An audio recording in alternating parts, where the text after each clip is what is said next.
சின்ன வயசுலேருந்து எனக்கு அதிக மதிப்பெண் எடுக்கணும்னு ஆர்வமே இருந்தது கிடையாது. அறிவியல் மீது அதிக ஆர்வம் உண்டு. எந்த ஒரு பொருளையும் உடச்சி பார்த்து அது எப்படி வேலை செய்யுதுன்னு பார்க்கணும், அதுதான் வேலை அப்படின்னு சொல்கிறது. ஸோ அந்த ஒரு விஷயந்தான் எனக்கு படித்தா இன்ஜினியரிங் படிக்கணும் அப்படின்றது தூண்டுதல் சின்ன வயசுலேருந்து. 10வது வரைக்கும் ஒரு ப்ரைவேட் ஸ்கூலில் படித்தேன். அப்பா படிக்க வச்சார், எப்படியோ கடன் வாங்கி. அதுக்கு மேலே முடியாது. அப்போ தான் அரசு பள்ளிக்குள்ளே போனேன். அந்த அரசு பள்ளி தான் எனக்கு இன்னுமே நிறைய திருப்புமுனைகளை கொடுத்தது. ஸோ அங்கேயும் என்னால் அகெயின் புது புது புது புது விஷயங்களை படிக்கும்போது கேள்விகள் தான் கேட்க தோணுதே தவிர பரீட்சையில் போய் அதிகமாக எழுதி மதிப்பெண் எடுக்கணும்னு என்றைக்குமே மைண்ட் யோசித்ததில்லை. ஸோ +2 முடிக்கிறேன். ஒரு 54% வெளியே வரேன். பார்க்குறேன் இப்போ நான் இன்ஜினியரிங் படிக்கணும், ஆனால் என்கிட்ட 54% தான் இருக்குது.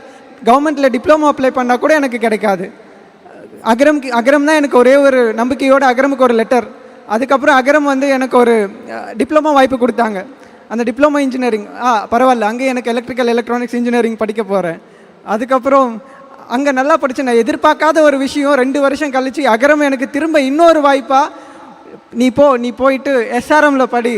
எஸ்ஆர்எம்மில் நான் எது மாதிரியெல்லாம் லேப் இருக்கணும்னு எதிர்பார்த்தனோ, எனக்கு எந்தெந்த பொருளாக வேணும்னு எதிர்பார்த்தனோ அது எல்லாம் அங்கே இருக்குது. ஸோ அப்போ இருந்த சந்தோஷம் எனக்கு சொல்லவே முடியாது.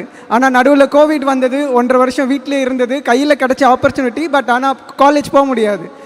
மீதி இருந்த 1.5 வருஷத்தில் கல்லூரிக்கு போயிட்டு என்னென்னலாம் பண்ண முடியும், என்னென்ன ப்ராஜெக்ட்ஸ் எடுத்து பண்ண முடியும், கவர்மெண்ட் கிராண்ட்ஸ் என்ன இருக்குது, ஸோ அங்கேருந்து ஒவ்வொரு விஷயமாக கற்றுக்கிட்டு இன்ஜினியரிங்கை கற்றுக்கிட்டு ப்ராடக்ட் டெவலப்மெண்ட்.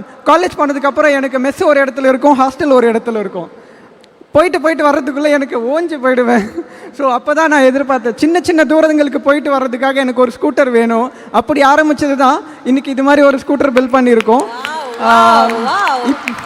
ஸோ இப்போ இன்றைக்கி உங்கள் முன்னாடி துரகா மோட்டர்ஸ் பிரைவேட் லிமிடெட்னு ஒரு கம்பெனியோட கோஃபவுண்டர் அண்ட் டைரக்டராக உங்கள் முன்னாடி நின்றுட்டுருக்கேன்.